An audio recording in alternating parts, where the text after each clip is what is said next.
que por vezes preferiu ficar do lado dos católicos, sem falar de algumas figuras que tinham simpatia pelos católicos, como Bach, Leibniz e outros em momentos variados, né? Não necessariamente durante o principal das guerras de religião. Então existiam protestantes que precisavam do lado católico, mas no geral as guerras de religião foram entre católicos e protestantes. Foram mortas pessoas dos dois lados, sem dúvida alguma. Os dois lados tiveram mortes e, em especial na França, as guerras de religião foram muito violentas. Claro que todo mundo só fala do massacre de São Bartolomeu, que foi um massacre de protestantes, mas existiram massacres de ambos os lados, existiram vários massacres também de protestantes sobre católicos. Na Inglaterra, muito forte, né? Tem até uma piada no Homem que Não Vendeu Sua Alma sobre as mortes de católicos na Inglaterra, que eles brincam e falam, aqui não é Espanha, no contexto em que eles estão matando católicos, no fundo, né? Um dos relatos mais loucos que eu li, e é um relato que refere ao período, é na época de Elizabeth I, rainha da Inglaterra, eles entrando, os agentes dela, do governo, e ela foi uma pessoa considerada relativamente moderada comparado com outros, entrando em mosteiros, quebrando todas as artes, arrancando as tripas dos monges, coisas assim desse naipe, né? Eles também na Inglaterra tinham o hábito de cortar a cabeça de pessoas católicas e botar em mastros, né? Pendurar na ponte.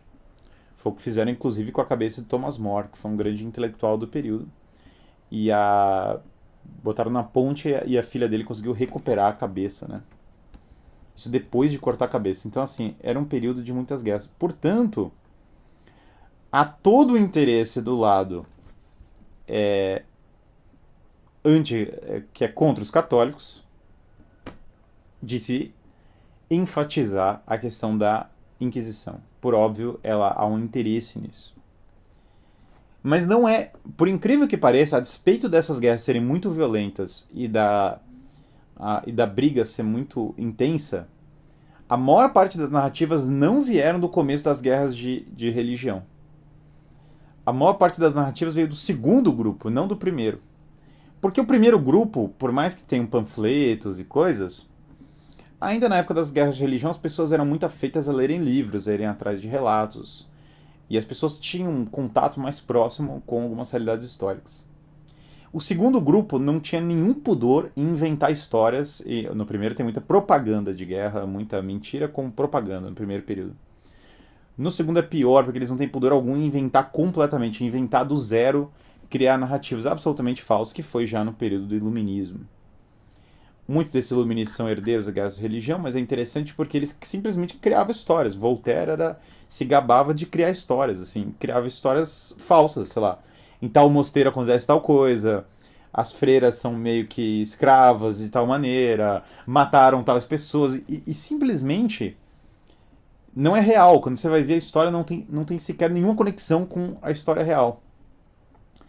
Então é muito louco, porque nesse segunda fase, que é a mais propriamente do Iluminismo, se criam histórias sobre a Inquisição que são basicamente, sei lá, completamente fantasiosas. Muitas das impressões que as pessoas têm sobre a Inquisição são desse segundo período.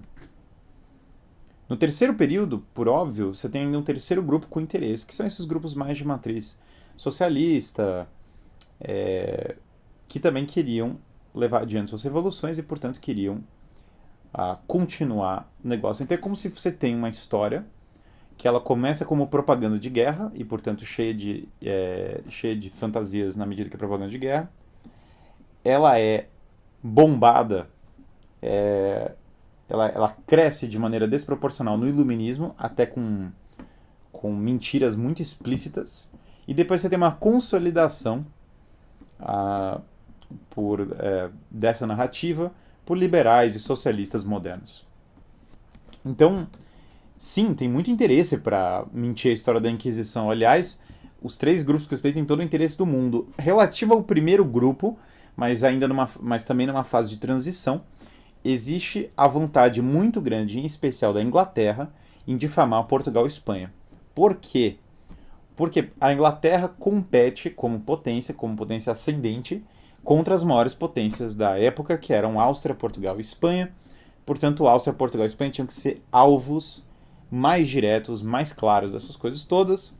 E daí a Inquisição Espanhola ser retratada como a pior de todas, ser retratada como algo desproporcionalmente maligno.